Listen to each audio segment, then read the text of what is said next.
Saudaraku, selamat bertemu kembali dengan saya dalam perjalanan Jajah Desa Milanggori. Selamat menunaikan ibadah puasa. Dalam perjalanan kali ini, saya ingin mengetahui industri rumah tangga pembuatan parut tradisional yang pernah saya singgung di video memasak botok tolo. Persilahkan saudaraku menonton kembali video tersebut. Tonton video ini dari awal hingga selesai. Jangan lupa memberikan dukungan dengan meninggalkan jejak, pencet like, komen, dan subscribe agar channel ini berkembang. Sebagian warga di Bedukuhan Dukuh, Kelurahan Karangsari, Kapanewon Pengasih, Kabupaten Kulon Progo masih bertahan membuat parut tradisional. Pembuatan parut tradisional ikut terdampak wabah pandemi COVID-19. Produksi parut mengalami penurunan cukup drastis. Membuat parut tahun 67. itu ceritanya seperti apa, Bu? Ya saya kepengen itu sama ibu saya. Saya latihan terus kepengen jualan di pasar. Terus ikut ibu saya di pasar, terus tahu-tahu lama-lama saya jualan sendiri. Terus sampai sekarang kita membuat perharinya ya bisa 3, bisa 4. Ada dampaknya enggak, Bu, produksi parut sebelum dan sesudah ada pandemi? Ada, tetap ada. Sebelum pandemi itu orang dari jauh pulang pergi, banyak yang membawa parut. Ini selama pandemi kan nggak ada orang pulang pergi keluar dari kota masuk ke sini, itu nggak ada. Jadi masalah lakunya parut tetap berkurang. Kalau sebelum ada pandemi biasanya Ibu bisa menjual berapa dan setelah pandemi berapa? Sebelumnya itu ya seminggu sekali bisa setor ya 30 ya 40. Tapi sekarang nggak bisa. Kan ada 2 jenis parut yang Ibu buat, Bu. Kalau yang kecil berapa, yang besar berapa harganya? Yang kecil 10, ada 9.000, ada apa di satu harga aja. Yang gede itu ya rata-rata 10.000, 11.000. Sebenarnya apa sih, Bu, yang mendorong Ibu kok masih bertahan membuat parut? Karena saya cenderung bikin parut karena sudah kemampuan pikir saya cuma segitu.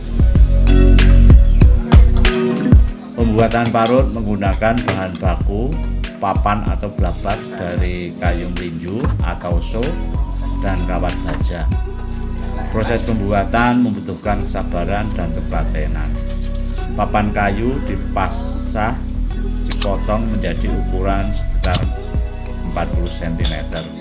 Kemudian kawat dimasukkan ke papan, memenuhi sisi hingga menjadi bergerigi.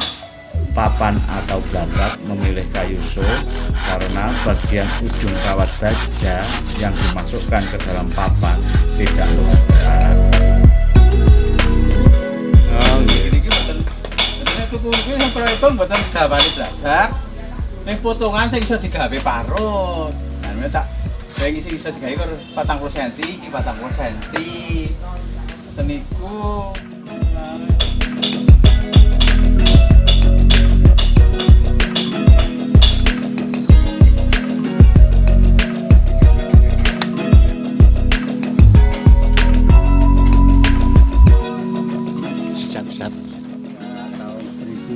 tahun 1951 itu dari nenek moyang kami lah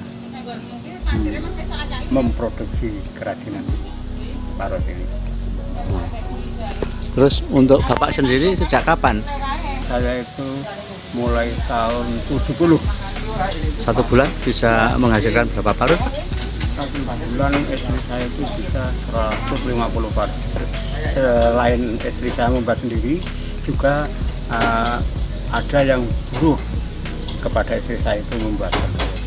Nah, penjualannya istri saya itu tiap pasaran itu dibawa ke pasar. Yang pertama, umpamanya wage lagi di pasar Wates pada waktu dulu, terus Kliwon Pahing itu di pasar Bendungan.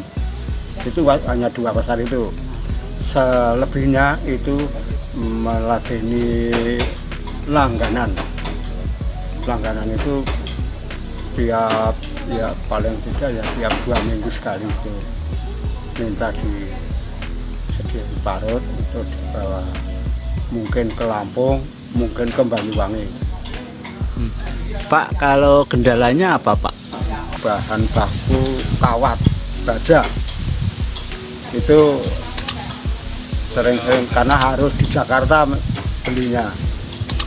Nah, di sini ada salah seorang yang mau untuk belanja ke Jakarta, dan nanti kalau datang itu tinggal semua pengrajin-pengrajin itu dikasih tahu bahwa kawat sudah datang, bisa membeli di situ. Ada yang Demikian saudaraku, perjalanan Bajah Desa Milangkori untuk mengetahui industri pembuat parut tradisional di Pedukuhan Dukuh, Kelurahan Karangsari, Kapanewon, Pengasih, Kabupaten Kulon Progo. Semoga video ini bermanfaat bagi kita semua.